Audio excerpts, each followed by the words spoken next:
চোখ আসলে নির্বাচনের অনেক আগে থেকে তারা সংস্কারের ব্যাপারে তাদের অবস্থানই দোদুল্যমান অবস্থা। আমরা যখন সংস্কারের জন্য সেটা আলাপ করতাম সেই সময় থেকে কোনো জায়গাতে এবং তারা যারা বলছিলেন তারা কিন্তু একটা অবস্থান গ্রহণ করতেন। আমরা দেখলাম যে বাংলাদেশের সকল জনগণ যখন গণভোটে ন্যায়ের পক্ষে ক্যাম্পেইন করছে তারা তখন ন্যায়ের পক্ষে ক্যাম্পেইন করলেন। ছাত্রদলের অফিসিয়াল পেজে ন্যায়ের পক্ষে ক্যাম্পেইন করেছে, তাদের উপস্থিতিরা ন্যায়ের পক্ষে ক্যাম্পেইন করেছে। কিন্তু শেষমেশ চাপে পড়ে জনাব তারেক রহমান দলকে গিয়ে ন্যায়ের পক্ষে দুর্নীতি কথা বলতে বাধ্য হয়েছে। আমরা খেয়াল করে দেখেছি সংস্কারের প্রত্যেকটা ইস্যুতে বিএনপি প্রথমত ন্যায়ের পক্ষে অবস্থান নিয়েছে, পরবর্তীতে চাপে পড়ে তারা হ্যায়ের পক্ষে অবস্থান নিয়েছে। আজকের দিনে আমরা খেয়াল করে দেখলাম সেখানে দ্বিতীয় শপথ গ্রহণ করার কথা।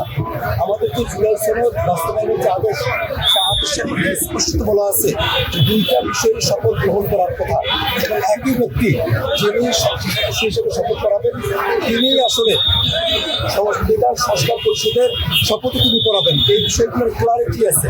প্রত্যেকটা বিষয় ক্লারিটি থাকার পরেও বিএনপি এবং তাদের যোগসঙ্গীরা ইনায়েত সাকিব ভাই, নুরুল ভাইরা তারাও কিন্তু আজকে সংবিধান সংস্কার পরিষদের যে শপথ তারা সেটা গ্রহণ করেন নাই। এই যে এটা গ্রহণ না করা তারই প্রতিবাদ স্বরূপ আমরা কিন্তু আজকে মন্ত্রিসভার যে শপথ এখন অনুষ্ঠিত হতে যাচ্ছে সেখানে কিন্তু আমরা দাওয়াত পাওয়া সত্ত্বেও আমরা সেখানে অংশগ্রহণ করছি না।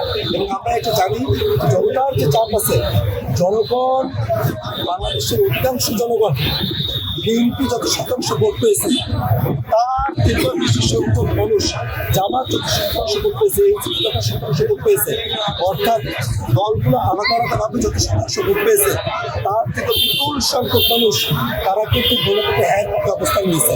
এই জনগণের হ্যায়ের পক্ষে অবস্থান নেওয়ার বিপক্ষেই আজকে বিএনপি অবস্থান গ্রহণ করেছে। এবং আমরা জানি যে দিন শেষে বিএনপিও এই সংবিধান সংস্কার পরিষদের শপথ গ্রহণ করতে তারা বাধ্য থাকবে।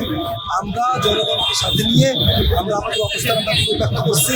আমরা চাইবো যে তারা দায়িত্ব গ্রহণ করুক এবং সংসদের দায়িত্ব গ্রহণ করার আগেই, অফিসিয়ালি দায়িত্ব গ্রহণ করার আগেই সংবিধান সংস্কার পরিষদের সদস্য হিসেবে তারা দায়িত্ব গ্রহণ করবেন। বাংলাদেশ রাষ্ট্রকে এই সংস্কারের যে দামাদল, সংস্কারের যে প্রশ্নগুলো সেটা সুরাহা করে বাংলাদেশের পরিস্থিতি রাজনীতি তার কিন্তু আমরা অবশ্যই হবো। এটাই